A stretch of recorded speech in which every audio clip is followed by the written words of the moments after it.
बिस्मिल्लाहिर्रहमानिर्रहीम, अस्सलाम वालेकुम। मैं हूं फैसल अली। 6 जनवरी 2021 को बरतानिया की एक अदालत ने पाकिस्तानी नयाद बरतानवी शहरी लॉर्ड नज़ीर अहमद के हवाले से एक फाइंडिंग सामने लाई, जिसमें यह साबित किया गया कि 1970 की दहाई में लॉर्ड नज़ीर अहमद से कुछ ऐसे जराइम सरजद हुए हैं जो काबिल गिरफ्त हैं और बाहैसियत बरतानवी शहरी उन पर सज़ाएँ भी संगीन हैं।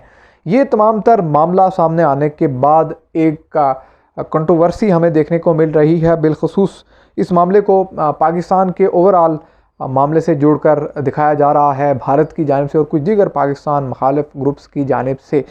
मेरे सामने एक डिटेल रिपोर्ट मौजूद है जो इंडिपेंडेंट इदारों की जानिब से है। बैनुल-अक़वामी मीडिया में कुछ चीज़ें पब्लिश हुई हैं, कानूनी माहिरीन क्या कहते हैं, ये मामला कितना हसास है, ओवरऑल पाकिस्तान से किस तरह से ये जुड़ता है, इसकी मुख्तलिफ डायनामिक्स हैं, मुख्तलिफ एंगल्स हैं, वो आपके सामने रखने की कोशिश करूंगा। आप वो तमाम तर लोग जो हमारे चैनल पर नए हैं, चैनल को ज़रूर सब्सक्राइब कीजिए, वीडियो को लाइक करें, बेल आइकन पर भी क्लिक कीजिए ताकि आप आने वाली अपडेट से आगाह रह सकें और अपना फीडबैक कमेंट सेक्शन में ज़रूर दीजिए।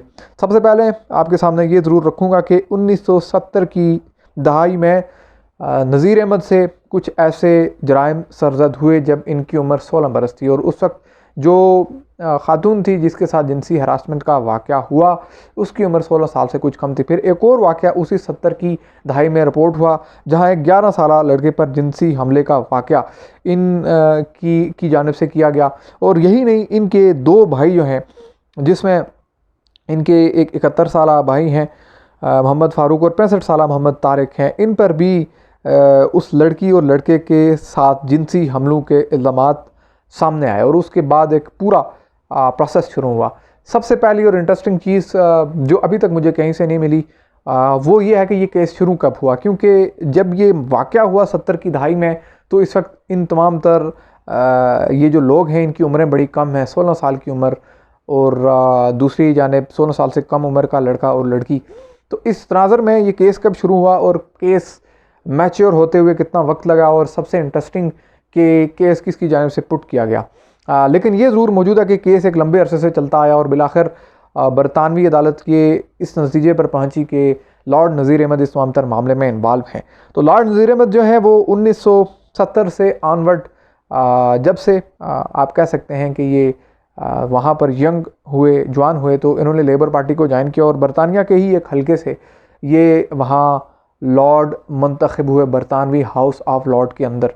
और बरतानी हाउस ऑफ लॉर्ड को आप इस तरह से समझ सकते हैं जिस तरह से पाकिस्तान में 2 हाउसेज़ हैं, upper house and lower house, Aiwan Bala और अवान ज़ेरी, सेनेट और कौमी असम्बली। तो ये आप कह सकते हैं कि वहाँ की जो सेनेट है उसके रुकन थे और पहले मुसलमान लॉर्ड थे बरतानवी हाउस ऑफ लॉर्ड के अंदर। तो इस तनाज़र में बड़े इंपॉर्टेंट थे ये।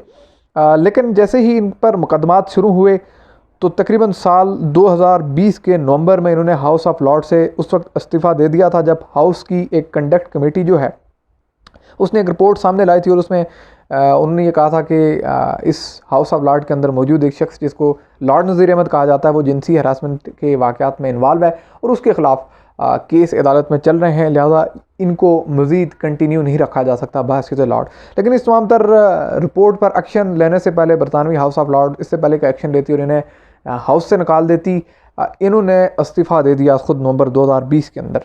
लेकिन इससे पहले 2017 में एक इंटरेस्टिंग वाक़या और रिपोर्ट हुआ जब एक 43 साला पाकिस्तानी नयाद बरतानवी खातून जो कि यकीनन मुसलमान थी उसके साथ जज्बाती इस्तेसाल के मरतकब हुए, ये उसके साथ जिनसी हरासमेंट का वाक़या इन्होंने किया।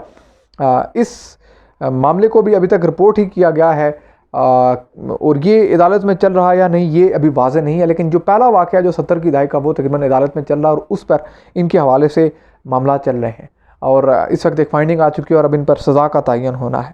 अब इंटरेस्टिंग ये है कि जिन 2 लोगों पर जिनसी हरासमेंट के वाक़े में ये मुलव्वस पाए गए हैं, जिन पर हमला किया गया, जिनकी उम्रें 16 साल से कम थी, उनके बारे में बताया जाता है कि उनके साथ इनके करीबी ताल्लुकात थे और वो भी इनके ख़ानदान से ताल्लुक़ रख रहे थे।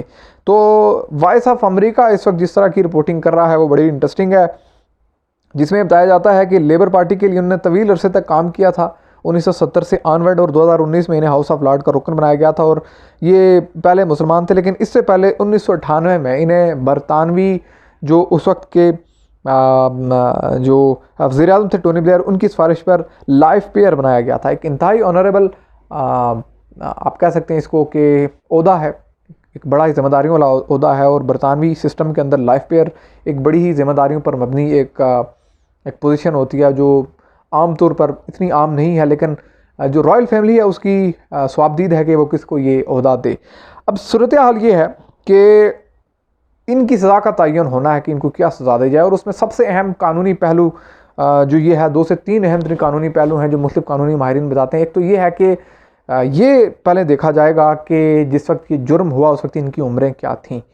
उस तनाज़र में कानून जिस तरह से कहता है उतनी ही इनको सज़ा दी जाएगी। उसमें सज़ा क्या है, तकरीबन 5 से 7 साल जेल हो सकती है, या इनको कुछ ऐसे कोर्सेज़ पढ़ने होंगे जहाँ जिनसी हरासमेंट के वाक़यात जो हैं उनमें मुलव्वस न होने का आइंदा ये अहद करें, और पूरी तरह से इस तमाम तर मामले से आप कह सकते हैं कि इनके ऊपर जो एक इल्ज़ाम है वो ये अपने इल्ज़ाम को धोएं। इस तरह से धो सकते हैं कि ये अपना जो एटीट्यूड है, अपना जो पोर्टफोलियो है उसको क्लियर करें। यानी कि वहाँ से पढ़ाई के बाद कुछ ऐसे तालीमी इदारों के अंदर ऐसे सब्जेक्ट्स इनको पढ़ाए जाएंगे जहाँ इनको ये बताया जाएगा कि जिनसी हरासमेंट नहीं करनी।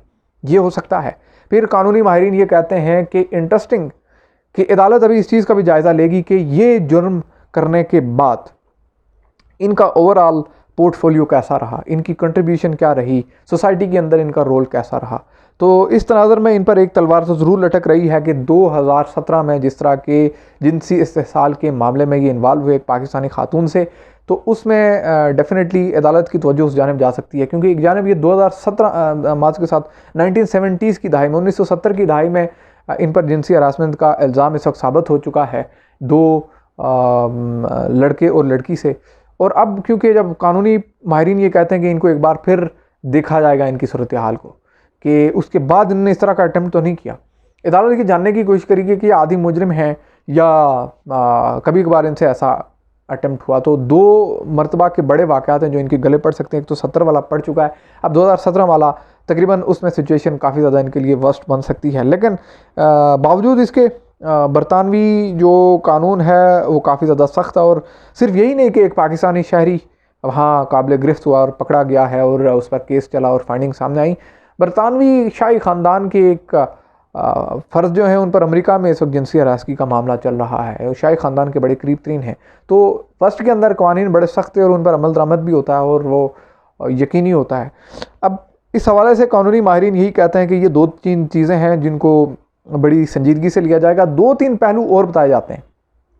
जिस तरह से मैंने वीडियो के आगाज़ पर आपको कहा कि अगर तो ये तो मालूम नहीं हो रहा कि ये केस कब शुरू हुआ, किसकी जानिब से पुट किया गया, मतलब मीडिया में तो रिपोर्ट नहीं हो रहा, मेरी नज़र के सामने से तो नहीं गुजरा। ये ज़रूर बताया जा रहा है कि जिस तरह की इनकी पोजीशन थी पाकिस्तान के हवाले से, कश्मीर पर बात करते थे, फ़लस्तीन पर, और यहाँ तक कि भारत वाले ये कहते हैं कि खालिस्तान के हवाले से जो एहतजाजी मुजाहरे होते थे उनमें भी ये होते थे। तो ये कहा जा रहा है कि इनको पाकिस्तान मुखालिफ ग्रुप्स की जानिब से अंडर ऑब्जर्वेशन रखा गया था और इनके वीक पॉइंट्स ढूंढने की कोशिश की जा रही थी, और अल्टीमेटली इनको फंसा दिया गया, और फंसाया भी अपने ख़ानदान के लोगों की जानिब से गया। लेकिन ख़ानदान के मामले में कहा जाता है कि कुछ इनकी फैमिली टर्म्स भी ऐसी हो सकती हैं जिसमें कुछ मामला ख़राब हुए हों, और ख़ानदानी झगड़े जो हैं वो बिलाखिर एक ऐसी नोयत पर पहुँचे जहाँ जिनसी हरासमेंट का वाक़या देखने को मिला, वो अदालत से साबित भी हो गया, और अब इनको जो है वो उस पर सज़ा हो सकती है।